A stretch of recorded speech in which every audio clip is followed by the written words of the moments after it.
Hey guys, let's get more news about Lakers, but first, don't forget to subscribe and leave your like. Blazers land massive haul in proposed three-team trade of Jeremy Grant. As the Portland Trail Blazers put the finishing touches on their offseason, the team still has a chance to do some significant transactions. All summer, veteran forward Jeremy Grant has received trade interest from opposing teams, but so far, nothing has come close to happening. The Los Angeles Lakers have been the heaviest linked team to Grant as they look to upgrade their roster. Grant can provide a team with a strong 3-and-D presence, but his contract is one of the biggest hindrances in any trade deal. The veteran is scheduled to make $29.7 million for the upcoming season and has multiple more seasons left on his current contract. His salary increases each season, and he will make $36.4 million in the final year as a 33-year-old.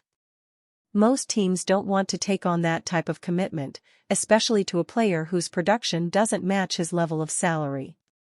But Grant is still a valuable piece around the league if put into the right deal.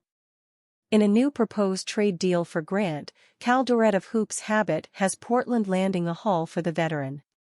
The trade is a three-team deal between the Lakers, Trail Blazers, and Orlando Magic. In the deal, Grant would head to the Lakers. Orlando would receive guard Anthony Simons and a 2025 second-round pick from Los Angeles, and Portland would get the bulk of the package. The Trail Blazers would receive Cole Anthony, Anthony Black, 3 first-round picks, D'Angelo Russell, and Rui Hachimura. This would be quite the return for Grant, but Portland would also be moving Simons in the process as well. However, the biggest issue with this trade package is the influx of guards that would be coming over. Portland already has a loaded backcourt, so adding in multiple more guards doesn't make a ton of sense. The Trail Blazers could look to flip a few players to get more assets, but if this deal were to happen, Portland could be doing it for the draft capital. Additionally, landing Hachimura, who has a few years left on his contract, could be a strong piece moving forward. Russell's contract is expiring, so they could either try to flip him or get the salary relief at the end of the season. Portland has plenty of options moving forward in any Grant trade, but will need to be smart about when to include him and other players. Lakers should take a flyer on 7'4" Serbian fan favorite. While the Los Angeles Lakers won't be able to make a colossal free agent splash at this point in the league year, they can still add a player who can pay dividends down the line. Outside of LeBron James and Anthony Davis, the Lakers don't have another player over 30 years old, and could use another veteran voice in the locker room. Chemistry matters, leadership matters, and having good role models to help get the young guys through the rigors of an 82-game season matters. Who better to fill that role than everyone's favorite 7'4", goldfish-loving Serbian Boban Marjanovic? Boban wants to play, as he told Milun Nasovic of Meridian Sport, "I'm waiting for the NBA, but if it doesn't happen, there is a lot on paper going on," Marjanovic said. "Every time you make plans, it doesn't work out. Plans always change." Boban didn't start playing in the NBA until he was 27 years old, when he signed with the San Antonio Spurs.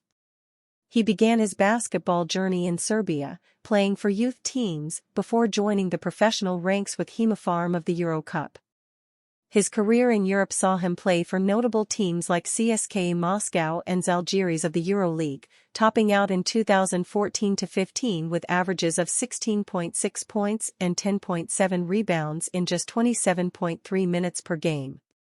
Spurs coach Greg Popovich didn't give Boban a ton of time on the court, only 9.4 minutes per game. With that, Boban put up impressive averages of 5.5 points and 3.6 rebounds, 21.0 points and 13.7 rebounds per 36 minutes. This would be a consistent theme over the years, as stops with the Detroit Pistons, Los Angeles Clippers, Philadelphia 76ers, Dallas Mavericks, and Houston Rockets would have the same results.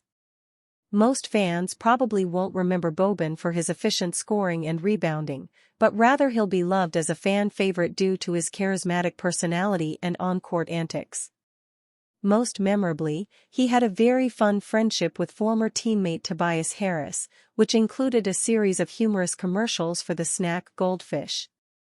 Apart from his basketball career, Boban has made appearances in films, already an LA connection, including a role in John Wick, Chapter 3, Parabellum. Setting proper expectations is important here. Boban can help on the court in very short spurts. He is 36 years old and has never played more than 681 minutes in any season, and hasn't played more than 271 in his last 4 years. He's not going to play a lot, it's definitely going to be situational, a chess piece for new head coach J.J. Redick to use at his discretion. The Lakers were the league's worst offensive rebounding team in 2023-24, securing just 8.2 per game. Anthony Davis had 239 and no other player had even 70. It's a small sample size, but Boban averages 5.0 offensive rebounds per 36 minutes for his career and can help there. Off the court, Boban is a great glue guy, a great locker room influence. Have you ever heard a bad word uttered about him? Absolutely not. Think about your coworkers for a minute. Are you more focused? Do you work more efficiently, and are your results better when you work around people who make you happy? Of course you do, it's human nature. Boban is just one of those affable people that makes everyone around him smile. On a minimum contract, why not take a flyer? Dwight Howard calls out Rob Pelinka for breaking up 2020 Lakers team. It is not uncommon in the NBA to win a championship and not even make the conference finals in the following year. However, giving up on a roster that just won a championship a year prior and having an overhaul is quite bothersome. This is what the LeBron James and Anthony Davis-led 2020 Los Angeles Lakers squad experienced. They had the shooting, cutters, bigs, and even the star power to overcome other squads. Why did this squad disband as early as they did? Dwight Howard only has one answer, and he goes by the name of Rob Pelinka, via DH12 above the rim. I'm going to tell you who it was. Rob Pelinka, man. God, Rob. Why did you do that to us? Rob, come on. I still love you, Rob. We still had the squad and we could have run it back, Dwight Howard declared. This Lakers squad, which had a steaming hot Anthony Davis and a LeBron James who was still kind of in his prime, was a dominant force to come across against. They were at the top of the Pacific Division and dismantled the Portland Trail Blazers, Houston Rockets, and Denver Nuggets to reach the NBA Finals. The Miami Heat also stood no chance against the squad in the last few games of their final series. In the end, they got their wish to have the perfect tribute for Kobe Bryant, despite it being a pandemic. And you, fan? What do you think of the situation of Dwight Howard? Leave your opinion in the comments.